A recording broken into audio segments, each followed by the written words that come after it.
Hey there! Welcome to episode number 5 of Seeking Witchcraft. Today is going to be the Divination Part 2 episode, and I'm really excited to talk about everything today. Before we begin, though, I do have a housekeeping thing that I want to get out of the way real quick. So I'm going to be hosting 2 giveaways, and I'm going to explain why I'm doing that and how to get involved with that a little bit later. Actually, it's going to be at the very end of the episode, so make sure you stay tuned just to get some more details about that.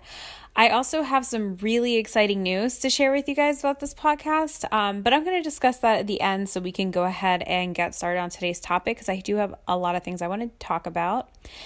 I am also decided, in lieu of just giving an activity that you could try at home with this, I'm actually going to be giving out some instructions on how you can create your own divination tool at home. It should only cost about $2, so it's going to be really cheap, which is great. And I'll also tell you what to do with it once you've created it. So you'll be able to get the best of both worlds. All right, so we're just going to jump right in, and today we're going to be talking about the following forms of divination. We're going to talk about scrying, pendulums, tea leaf reading, palm reading, and runes. So first, I want to give a disclaimer that by absolutely no means do I consider myself a total expert in any or all of these types of divination. I've had to do a little bit of brushing up for some of the topics, but I do believe this episode can be helping you in just knowing a basic understanding of these different types of divination, and also can kind of help you identify which one you might want to try out if you are interested in getting your hands dirty with one of these. As a reminder, though, not every form of divination is for everyone, but have the fun trying out different things to see where your talents lie. Keep in mind, too, that there's way more ways to divine aside from what I'm going to be talking about today. So don't think that between this episode and the last one that these are like the end-all, be-all for divination. There's a lot more out there, ones I've probably never even heard about. But yeah, there's a lot more. The last thing I want to say about this is divination does involve the use of tools, but ultimately the tools are there to help you develop your intuition. And if you're trying to get more involved in the craft, you need to develop your intuition. Listen to it, see what it's telling you, act upon it, see where you go from there. Okay, so first form of divination that we're going to talk about today is scrying. So I am super excited about scrying because out of all the forms I'm going to talk to you guys about today, this is the one I'll say I have the most hands-on experience. For my group I'm involved with, I actually led a workshop on scrying, taught everybody how to use the mirrors. And yeah, I really like scrying. So you might be wondering, what exactly is scrying? Okay. Well, scrying is something that allows for psychic thoughts to come forth through the use of gazing into something. So some things that people use to scry include a black mirror, a bowl of water, smoke, flame, or the really cliche crystal ball. But the use and practice of scrying is really there to help you develop your clairvoyance or your intuition, as I mentioned earlier. But scrying can be used for a variety of reasons. You can use it to divine into the past, such as looking into a past life. You can also use scrying to help you practice visualization, contact a spiritual guide, or help get yourself into trance. So there's more than just one use of trying to see the future if you're scrying. So let's see. I'm pulling up my handout I actually gave my group. All right. So with scrying, what I'm going to do is I'm going to tell you first how to create your own scrying mirror. So this is going to be your thing for today. So the way to make a scrying mirror. So a scrying mirror is a black mirror. You may have seen these at your local witchy stores. You might find them on Etsy. They're quite expensive to buy them, but they are very inexpensive to make. So this is what you're going to do if you want to try to make your own. All you have to do, go to the dollar store or get an old picture frame, and you are going to get a can of spray paint, black spray paint. If you go to Walmart, you can get a super plain can of black spray paint for 97 cents. And if you go to the dollar store, you can get a picture frame for $1 plus tax. So this can be a $2 project. All you're going to do is you're going to take the glass in the picture frame, you're going to take it out, You're going to wipe it down, try to make sure there's no dust on it or anything, and you're going to lay it on some newspaper or cardboard or wherever you may have laying around. And you are going to spray one side of the glass. You're probably going to have to do a couple coats, so this will take a little bit of time to do. So make sure you spray it in an even manner. Don't just, spray right in the middle and then kind of go from there. Try to do it in lengths, if that makes sense. But yeah, so spray your mirror, spray it a couple times, spray it evenly, let it dry. And if you're doing this outside, which I would recommend you do it outside, be aware that if you're like by a tree or something, that you may have some leaves that try to fall into your paint, which could mess up the mirror. So I don't know, just be aware that that's a thing. If you have like an umbrella or something you could put it under, or like a chair, that'd be great. If not, it's not that serious. But I've made a lot of scrying mirrors, so I'm just trying to save you guys from the mistakes I made or things I hadn't considered. Okay, so once it dries, what you're going to do is you're going to put it back into the mirror with the painted side down. So when you look through your picture frame, all you're going to see is the glassy side of the mirror that doesn't have the paint. And when you look at it, it should be dark enough where it's completely black. So then, once you put it in your picture frame, you should have a scrying mirror. Yay! Super cheap scrying mirror, and you probably don't have to pay $20, $30 for one. All right, so scrying mirrors, there's a couple things you want to know about them, some tips. Scrying mirrors are associated with the full moon, so they're a really good tool to use to put on your windowsill during full moons, and you can even put your crystals on top of them for an added boost. Scrying mirrors, though, you do want to keep the surface protected and covered when it's not in use, as it is considered to be porous. And what I mean by that is people say that it can kind of attract and hold any like stagnant or negative or even positive energy that's around. It kind of draws it in. So you want to make sure you do keep it covered up when not in use. You can put it in a bag, or you can just put something over top of it. Try not to scratch it, but I would say to keep it covered. Okay, so some other stuff with scrying. Scrying does involve the ability to visualize both in the real world as well as internally. So before you immediately try to scry with your mirror, try to practice this technique. And what I mean is before you immediately try this, just try this activity first. So you want to sit with your mirror in a darkened room. You don't want the lights to be fully off, as you want to be able to see your mirror, but you don't want anything to be reflected into it. So you may have to position it a certain way. You don't want to see your reflection in it. With this, you want to try practicing visualization with your mirror. So try to look into your black mirror and see, can you visualize a carrot? Can you visualize a cat? Can you visualize a candle? Try to practice doing that.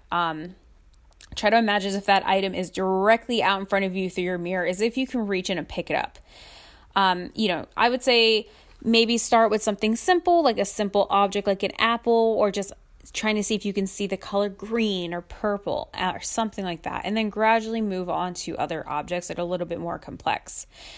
Doing this exercise allows for you to strengthen your inner vision, as well as have you start becoming comfortable with your mirror. Okay. So the other thing I want to say about scrying mirrors, now I'm racking my brain for this, one moment. So when you use your scrying mirror after you feel comfortable with your visualization, this is how you would actually want to try to use it for divination purposes. So some people like to create a secret space. They may cast a circle, or some people just might meditate with their mirror.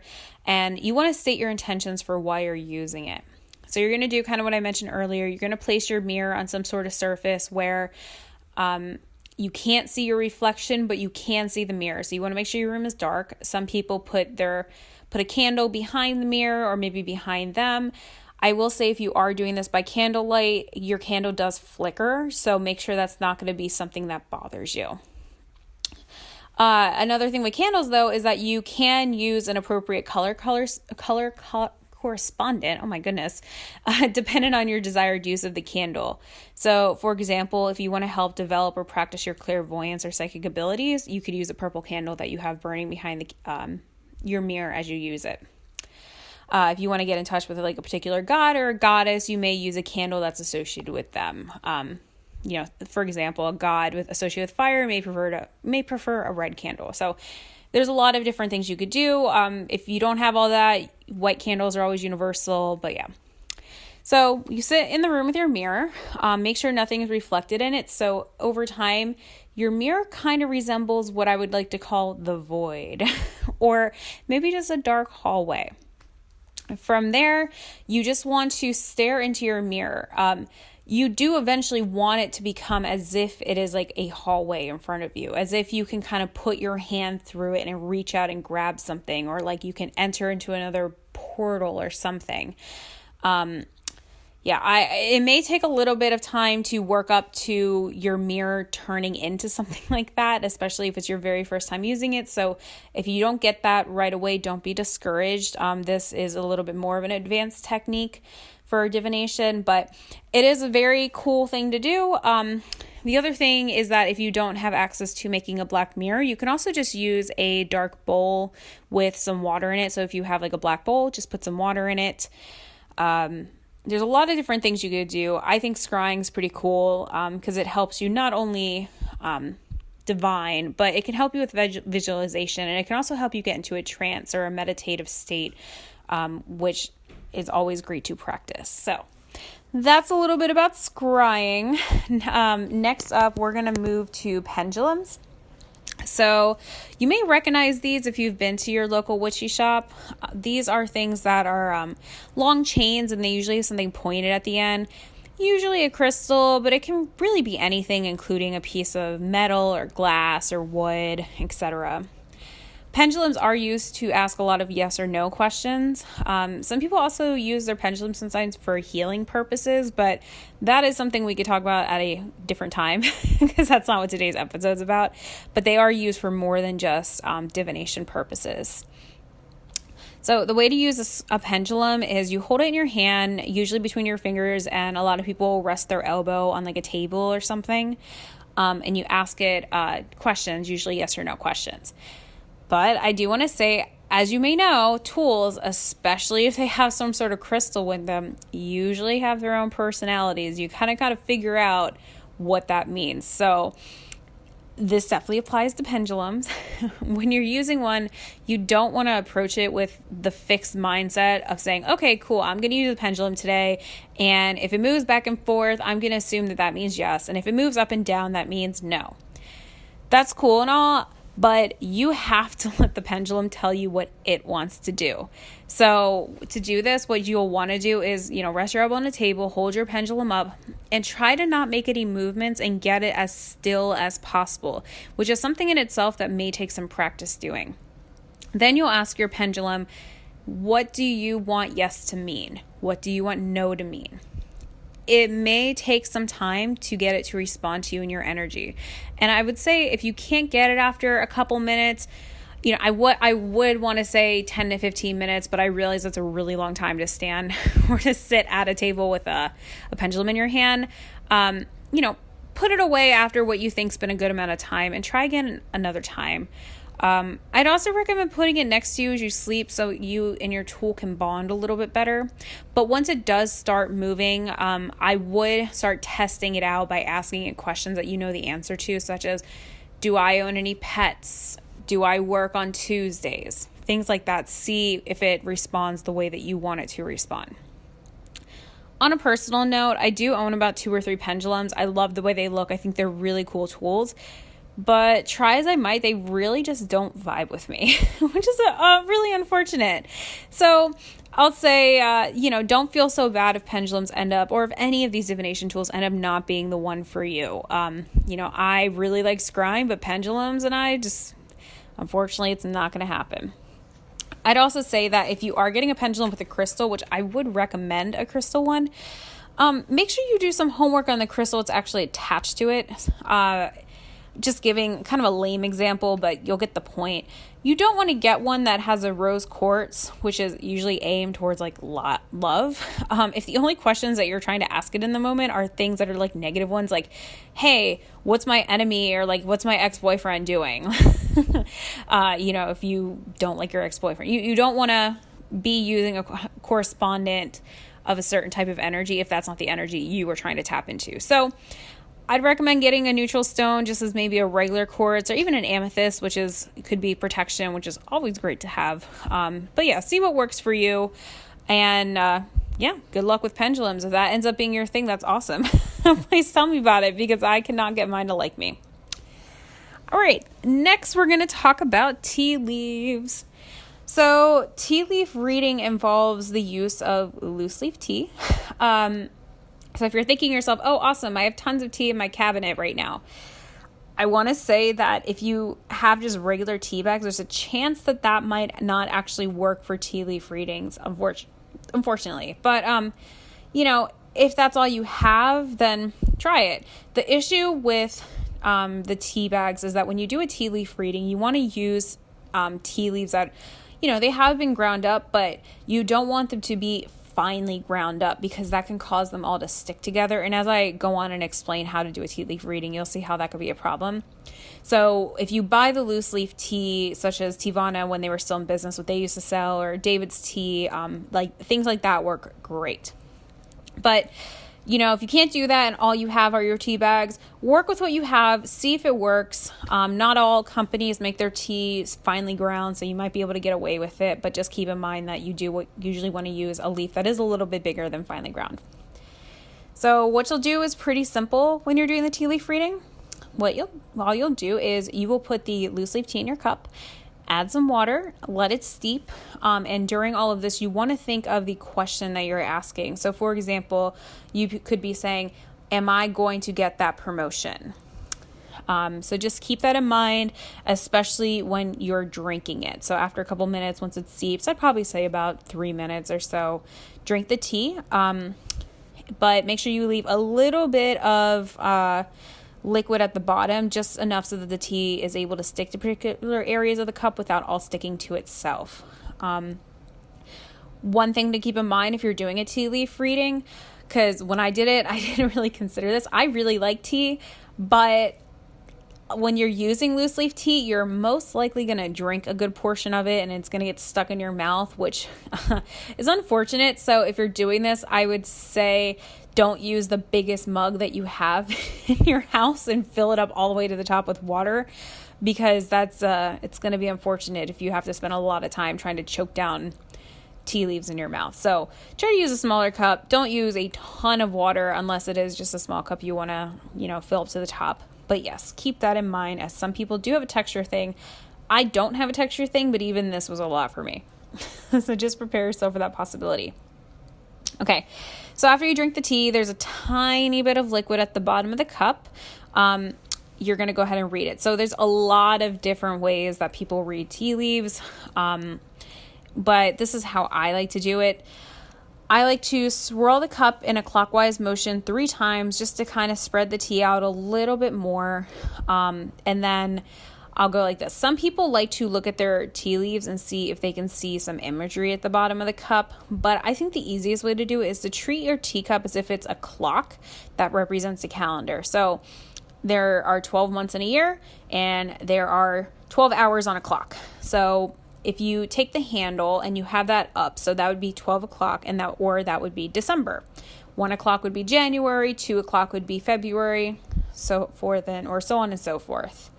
From there, you want to see how your tea is scattered around the cup. So do you have a lot of tea leaves in the winter months? So maybe, 12 through 4 o'clock, so December through March. Or are the tea leaves pretty spread out? Is there one area in the cup in particular that all your leaves tend to be? See what months seem like there's going to be some sort of event happening. If you don't have anything in June or at 6 o'clock, then maybe nothing's going to happen during that month. But it's just some things I guess June would be 6. Whatever. But yes, treat it as a clock. See where your tea leaves bunch up, and then kind of go into it saying like, okay, during this month, it looks like there's a big event that's going to happen here. And maybe the month after, there's still going to be some sort of activity, but it might be a little less, and go from there. If you want to use imagery, a lot of people, when they do tea leaf reading, just try to look for literal symbols or images in their cup. So they might look for like a heart or a cat or a car, something like that. You could do that too if you're treating this like a calendar, because maybe during one of the months there might be a big heart in the corner of your cup, and that could be a good thing. So see what works for you. Do you want to do the shapes, or do you like the clock? I personally like the clock. And then, go from there. Okay, so palm reading is next. Palm reading is one of the tools that I do consider to be a little bit more advanced, but I am just going to give you a super quick overview of what it's about if you're interested in learning it. I would say to go ahead and Google, because I am really just going to do a very, very brief overview of this. This is how palm reading goes. So if you identify as female, your right hand is supposed to represent what you're born with, and your left hand's supposed to show you what you've accumulated in your life. This is supposed to be vice versa for those who identify as male.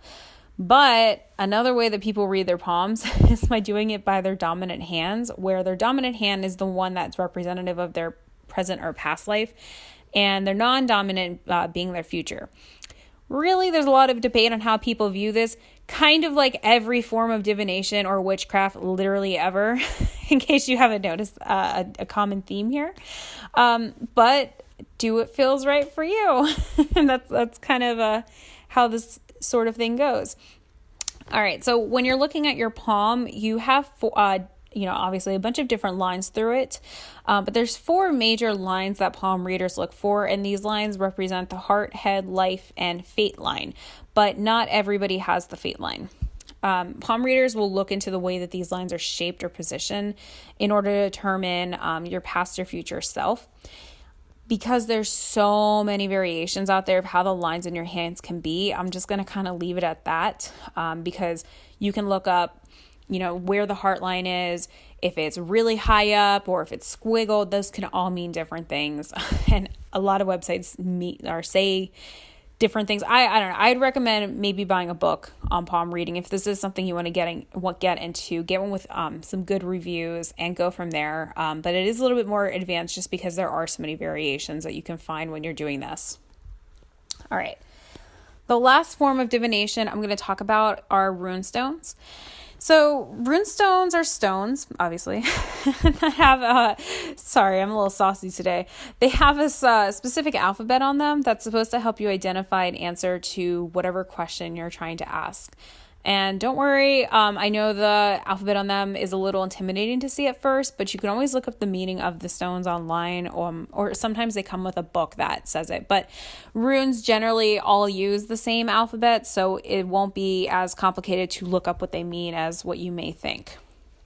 So people use runes in a lot of different ways. Some people just pull out one stone from a bag just to answer a question, or they might grab a handful or even the whole bag and throw the bag out in front of them. With the ones that, and the way they do it is the ones that face up from when they throw the stones are the ones that are supposed to have answers to what you're asking. Now, runes don't have to be stones. They don't have to be store-bought crystals with symbols on them, which is something you may find a lot of on Etsy or Amazon. They could be made in a lot of different ways. You can actually make your own rune stones too, which is another thing I'd recommend if you are trying to cut down on some cost. I would recommend gathering some nature-made materials. So a lot of people might use seashells. Sometimes people even use bark, but you want to make sure you're using a good piece of bark if you're doing this so it doesn't disintegrate. And some people even use bones, like chicken bones or small animal bones that they find outside. Whatever works for you. No judgment here or anything. So they'll gather these materials and then they'll put the runic alphabet on them. Now, I'd want to say this about runes. I may get a lot of people who disagree with me on this, but I kind of see using runes as very similar to using tarot or oracle cards, because ultimately you're pulling from a random assortment of runes and you're just getting a symbol which is supposed to help you answer your question. This reminds me a lot of the cards, because it's like sure, it's a physically different tool, but the root and actual action of what you're doing when you're using runes just reminds me so much of tarot, because tarot, you have a stack of cards and you're drawing a random card and there's a symbol that's on that card essentially, and it's supposed to answer whatever question you may have. So I see them as kind of similar. A lot of people might disagree on this with me, but it's kind of just how I view runes. Alrighty, so those are all the things that I wanted to cover. So now I'm going to get into the last part, which I'm going to talk about the giveaways and the exciting news I have for you guys. So just to start, I would love to hear your feedback about what you would like the next episode to be. I've really been toying around with what I want it to be about. I'm not sure if I want to do the Wheel of the Year, or if I want to do just an entire episode on the different tools that people like to use in their practice. I'm not really sure if you guys would even be interested in that. So I would love if you can send me a message on Twitter or just tweet me. You can find me at Seek Witchcraft, all one word on Twitter. Please let me know what you would like to know. I would love to do an episode based on whatever the listeners want to know. The other exciting news I have is that I have been in contact with an initiate of a Gardnerian coven, and they are willing to come onto a podcast and help answer some questions that you guys have. So, yay, that'd be really cool to do. So I need you guys, if you would like that to happen, is to just send me some questions that you'd like to answer, or you'd like him to answer. So again, he is an initiated member of a traditional witchcraft Gardnerian coven. So he can answer your questions, but he can't obviously answer anything that's oath-bound, unfortunately. But he is more than willing to talk about whatever you guys might want to know. So send in your questions. Again, you could just tweet me or you can message me, whatever you'd like to do. And he will come on a future episode and try to answer this for you guys. All right. And the last thing I'm going to mention is going to be about the 2 giveaways that I'm going to do. So one giveaway I'm going to do is just going to be in honor of the divination workshop or the divination podcast that I'm doing. So I am going to be sending a lucky listener a divination tool. It's going to be a surprise. So the way to enter that is just to send me a message on Twitter and tell me something about the divination podcast that you liked or you learned or want to know more about or are considering buying, just anything about divination tools. And I'll go ahead and enter you into the contest. The second giveaway that I'm going to be doing, it's going to be for another surprise prize. And the reason I'm doing this is because earlier this week, I discovered that I have had over 1,000 listeners listening to this podcast, which is really, really cool. I was very, very excited to hear that. And some of the things that you guys have been telling me on Twitter have been just so incredibly sweet. And I just feel so lucky that people are actually listening to this and taking advice from things that I'm saying. And it's really so wholesome and heartwarming. And you guys really do mean a lot to me. And so I want to do another giveaway just for that. So I'm going to be hosting those 2 giveaways. I will say I apologize, but I do want to keep this for those who only live in the United States because international shipping is very expensive, unfortunately. And student loans suck. So yes, this is unfortunately just for people in the United States. But even if you live not in the United States, you are more than welcome to send me a message. Let me know what you want to hear on the next podcast or something you liked or learned from these episodes or something you would like to ask the initiated member of a Gardnerian coven. So when they come on a future episode, we can go ahead and address that. All right, so I'm going to go ahead and leave this at that, but I hope you guys all have a wonderful rest of the day. Thank you so much again for listening. You guys are seriously the best, and I will see you in the future. And please let me know what you want me to talk about. I would love to do an episode on whatever you guys want to know. All right, have a good one. Bye.